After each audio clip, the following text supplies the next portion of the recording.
അവിയുടെയും അമ്മയുടെയും ലേറ്റസ്റ്റ് ആയിട്ട് ഒരു ഇൻ്റർവ്യൂ ഉണ്ടായിരുന്നു. ആ ഒരു ഇൻ്റർവ്യൂവിനകത്ത് കുറേയധികം കാര്യങ്ങൾ സംസാരിക്കുന്നുണ്ടായിരുന്നു. മെയിനായിട്ട് ഇപ്പം എങ്ങനെയാണ് ജീവിതം പോകുന്നത് എന്നുള്ളൊരു കാര്യം, അതേപോലെ ഇനി ഒരു കല്യാണം കഴിക്കുന്നോ അതിനെക്കുറിച്ചുള്ള പ്ലാനും, പിന്നെ ഇനിയിപ്പോൾ എന്തൊക്കെയാണ് പരിപാടി എന്നുള്ളതൊക്കെ മൊത്തത്തിലാണ് ചോദിച്ചിട്ടുണ്ടായിരുന്നത്. എല്ലാവർക്കും അറിയാവുന്ന ഒരു കാര്യമാണ് അവി എന്തുമാത്രം ജീവിതത്തിൽ കഷ്ടപ്പെട്ടിട്ടുണ്ട് എന്നുള്ളൊരു കാര്യം. പ്രത്യേകിച്ച് കല്യാണം കഴിഞ്ഞു, അതിനുശേഷം വൈഫുമായിട്ടുള്ള ഇഷ്യൂവും കാര്യങ്ങളൊക്കെ എല്ലാവർക്കും അറിയാവുന്നതായിരുന്നു.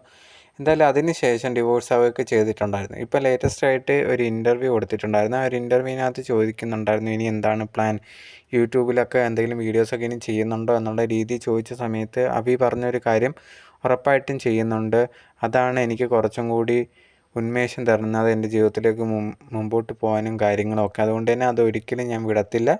പിന്നെ കല്യാണത്തിൻ്റെ കാര്യമൊക്കെ ആണെങ്കിൽ അത് പിന്നെ തീരുമാനിക്കുന്നു, ഉടനെ ഒന്നുമില്ല. ഇപ്പം മെയിനായിട്ട് ഈ ഒരു എന്താണ് കുറച്ചും കൂടെ ലൈഫിലൊന്ന് സെറ്റിൽ ആവണം എന്നുള്ളതാണ് മെയിനായിട്ട് ചിന്തിക്കുന്നത്. അതിന് വേണ്ടി പ്ലാൻ ചെയ്യുവാണ് എന്നുള്ള രീതിയിൽ പറഞ്ഞിട്ടുണ്ടായിരുന്നു. അതിന് അമ്മയുടെ ഫുൾ സപ്പോർട്ടുണ്ട് എന്നും കൂടി അഭി പറഞ്ഞിട്ടുണ്ടായിരുന്നു. എന്തായാലും ഈ ഒരു ഇൻ്റർവ്യൂ വന്നതിന് ശേഷം താഴെ കുറേയധികം പേര് അഭിക്ക് സപ്പോർട്ടായിട്ടാണ് കമൻറ്റ് ഇട്ടിട്ടുണ്ടായിരുന്നത്.